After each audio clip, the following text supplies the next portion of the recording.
चलो कर। मेरा नाम भविका बहन हेमंत भाई माह्यावंशी, कक्षा 8। आज मैं आपको बेटी बचाओ के बारे में कुछ कहना चाहती हूँ। मेरी आपसे एक ही विनती है कि आप ध्यान से सुनिए।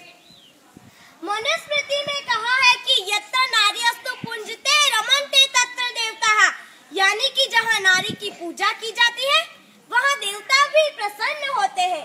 ईश्वर ने जब सजीव सृष्टि का निर्माण किया होगा तब शायद पहले नारी का ही निर्माण किया होगा, तभी तो ये सजीव सृष्टि आगे बढ़ी। लेकिन ईश्वर ने जब सजीव सृष्टि का निर्माण किया होगा तब बेटा और बेटी में कोई भी अंतर नहीं रखा होगा। यह भेद हमने ही पैदा किया है। जब बेटा जन्म लेता है तब सब लोग खुशी से फूला नहीं समाते हैं और तरह तरह की मिठाई और पेड़े बांटने के लिए निकल जाते हैं। और जब बेटी जन्म लेती है तब सब लोग मायूस हो जाते हैं, जैसे कोई पहाड़ टूट पड़ा हो, बिजली गिरी हो। आखिर ऐसा क्यों? हाँ, हम लोग जानते हैं कि बेटी तो आखिर पराया धन है, पराया धन। वो बड़ी होकर ससुराल चली जाएगी और अपनी सारी कमाई की मुड़ी ससुराल वालों को दे देगी। और बेटा तो कुल का दीपक है, दीपक। वो हमारा वंश जारी रखेगा। लेकिन हमें ऐसा नहीं मानना चाहिए। हमें बेटा और बेटी को एक समान चाहना चाहिए, जैसे बेटा बेटी एक समान, बेटा बेटी एक समान। हम लोग जानते हैं कि आज नारियों ने विविध क्षेत्र में बहुत बड़ा योगदान दिया है।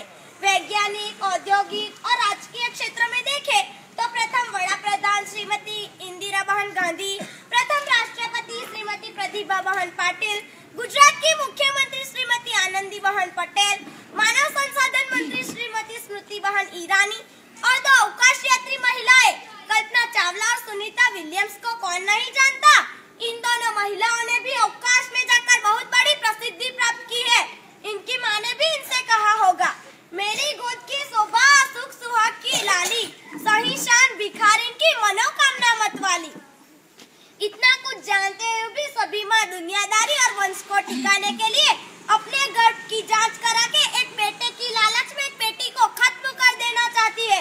तभी एक गर्भ में पलने वाली बेटी अपनी माँ से कहती है, माँ मेरे अंग अभी इतने सुकोमल है कि मैं तुम्हें तुम्हारा पल्लू खींच के डॉक्टर के पास जाने से रोक भी नहीं सकती। माँ, मेरे शरीर पे जो शस्त्रक्रिया होने वाली है इनसे मुझे बहुत ही नुकसान होगा। माँ, तुम मुझे इनसे बचा लेना। माँ, मुझे बचा लेना।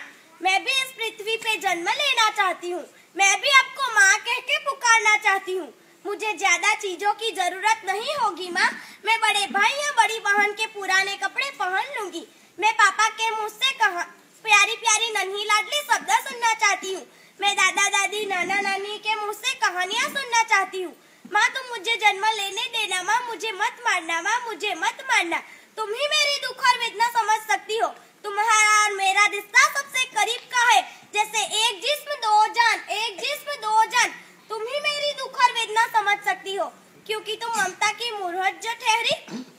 मैं तेरे दिल का टुकड़ा हूँ मैं माँ, जान सके तो जान ले मुझको माँ, मेरी माँ, माँ मेरी माँ। माँ, तुम मुझे जन्म लेने देना, क्योंकि मेरी बहुत सारी तमन्नाएं हैं, जैसे कि मैं बड़ी होकर एक बड़ी इंसान बनूं और अपने पाँव पर चलकर इस दुनिया को देख सकूं और समाज में उजियारा कर सकूं। जो तुमने मुझे जन्म नहीं दिया तो मेरी सारी तमन्नाएं चकनाचूर होकर मिट्टी में मिल जाएगी। मेरे सारे सपने भी टूट जाएंगे। मेरी सारी आशाएं निराशा में बदल जाएगी। माँ, तुम मुझे जन्म लेने देना। और एक बात, अगर हम बेटियों ने ही जन्म नहीं लिया तो आपको दादी, भाभी, नानी, पत्नी, बहन कहने का अवसर कैसे मिलेगा? और एक बात, क्या एक बेटे की लालच में एक बेटी की बलि चढ़ाना ठीक है? अगर यह ठीक है तो यह महापाप तो तुम्हारे और तुम्हारे बेटे के सिर पर ही चढ़ने वाला है ना? नहीं नहीं, हम ऐसा कभी नहीं होने देंगे।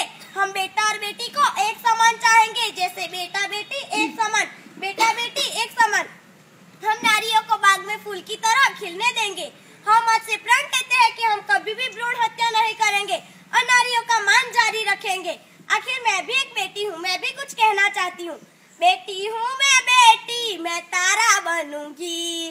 बेटी हूँ मैं बेटी, मैं तारा बनूंगी। तारा बनूंगी मैं, सहारा करूंगी, गगन पे